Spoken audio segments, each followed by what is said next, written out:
20 asrning boshlarida Xitoy ishg'oliyati ostidagi Sharq Turkistonda tajovuzchilikqa qarshi mustahkam iymon bilan yo'g'rilgan jihad ruhi va mustaqillik umidi bexlanishga boshlagan edi. Bu ruh va umidning qalbi va markazi Xotan edi.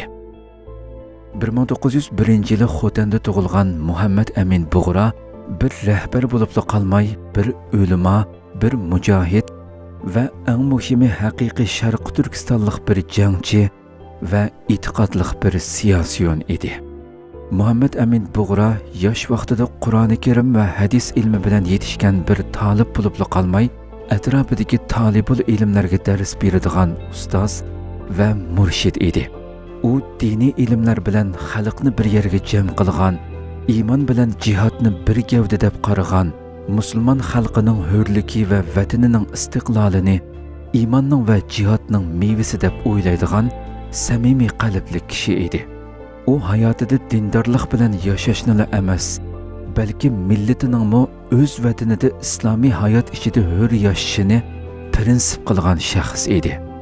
Zulmga qarshi Xotanda boshlangan tunji jihodiy harakat uning Oltoyda Sobit Damollam bilan ko'rishishi bilan boshlandi. Yetuk olim va siyosiyon Sobit Damollam boshqa ellardagi musulmonlarning ahvolini kuzatish va ulardan tajriba olish uchun vazifa olgan bo'lsa, Muhammad Amin Bug'ra Xotanda tunji mustaqillik tashkiloti qurish vazifasini loyiqi bilan o'rindigan. Sobit Damollam Xotanda o'zining bilimi va yuqori diniy saviyasi bilan kishilarni zulmga va Xitoy ishg'oliyatchilariga qarshi qo'zg'aydigan tarbiyaviy harakat elib borgan bo'lsa, Hazratim uning ham bir mujohid sabtishi ham iymoniy qarindishi bo'ldi.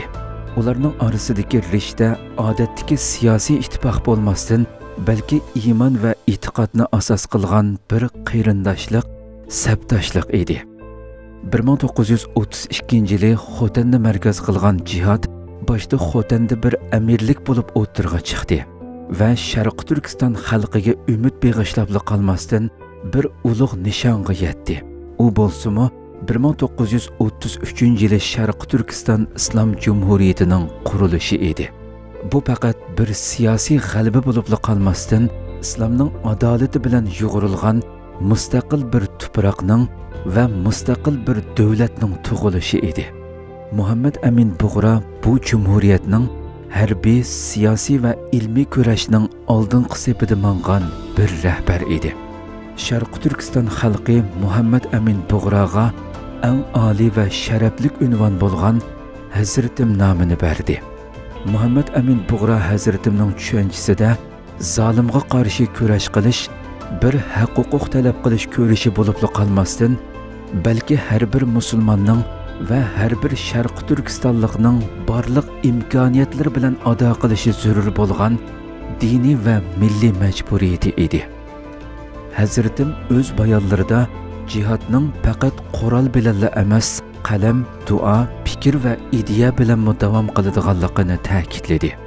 Bu tushuncha uni Sharq Turkiston va islom dunyosida hurmatga sazovor bir mujohid, olim va mutafakkirga aylantirdi. Xitoy ishg'oliyatchi kuchlarining Sharq Turkistonni qayta ishg'ol qilishi bilan Hazratim vatandan ayrilib hijrat qildi. U vatan uchun vatandan hijrat qildim deydi.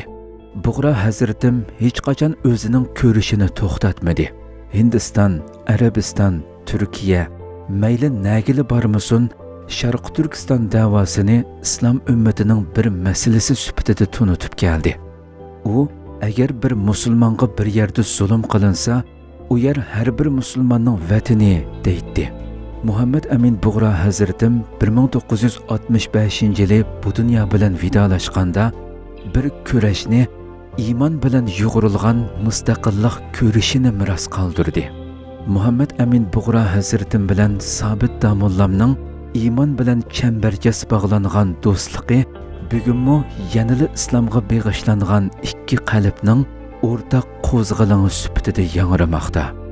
Bug'ra Hazratim Xotanning to'xtamas sadosi, jihodning kamtar bir askari mustaqillikning shalliq hamrohi.